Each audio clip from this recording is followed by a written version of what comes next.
Assalamualaikum warahmatullahi wabarakatuh. Saya Afnan Rafni Paloga dengan NPM 191803008 dari Program Studi Farmasi Fakultas Kedokteran Universitas Lampung. Baiklah, saya di sini akan menjabarkan tentang hak dan kewajiban sebagai warga negara Indonesia. Jadi yang pertama ada macam-macam hak. Apa aja sih itu macam-macam hak? Macam-macam hak yang pertama ada hak untuk hidup, lalu pekerjaan dan penghidupan yang layak, menikah dan berkembang biak diri, pendidikan, perlakuan yang sama di depan hukum, dan memeluk agama. Berikut penjelasan tentang macam-macam hak. Yang pertama ada hak untuk hidup. Dalam pasal 28A, setiap orang berhak untuk hidup dan berhak mempertahankan hidup dan kehidupannya.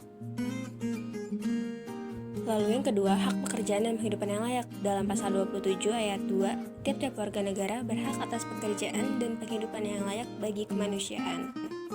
Lalu selanjutnya ada hak untuk menikah dan berkembang biak. Dalam pasal 28B ayat 1 dan 2, setiap warga negara berhak untuk menikah dan berkembang biak.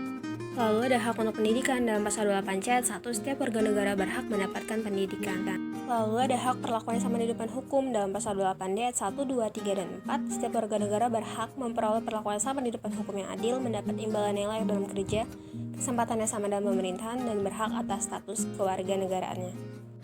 Lalu ada hak untuk memeluk agama. Dalam pasal 28E ayat 1 dan 2, setiap warga negara berhak memeluk agama dan beribadah sesuai agamanya, kebebasan atas kepercayaan dan mengungkapkan pikirannya. Lalu selain ada macam-macam hak, ada juga macam-macam kewajiban. Di antaranya berikut.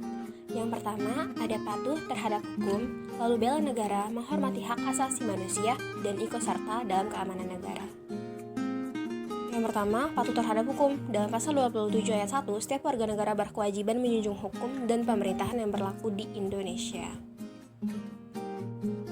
Lalu bela negara. Dalam pasal 27 ayat 3, setiap warga negara berkewajiban untuk ikut serta dalam upaya pembelaan negara. Lalu ada menghormati hak asasi manusia. Dalam pasal 28J ayat 1, setiap warga negara berkewajiban menghormati hak asasi manusia orang lain dalam kehidupan bermasyarakat, berbangsa, dan bernegara. Lalu ikut serta dalam keamanan negara. Tercantum dalam pasal 30 ayat 1, setiap warga negara berkewajiban ikut serta dalam usaha pertahanan serta keamanan negara. Baiklah, terima kasih telah menonton video ini. Semoga bermanfaat. Sampai ketemu di lain waktu. Terima kasih.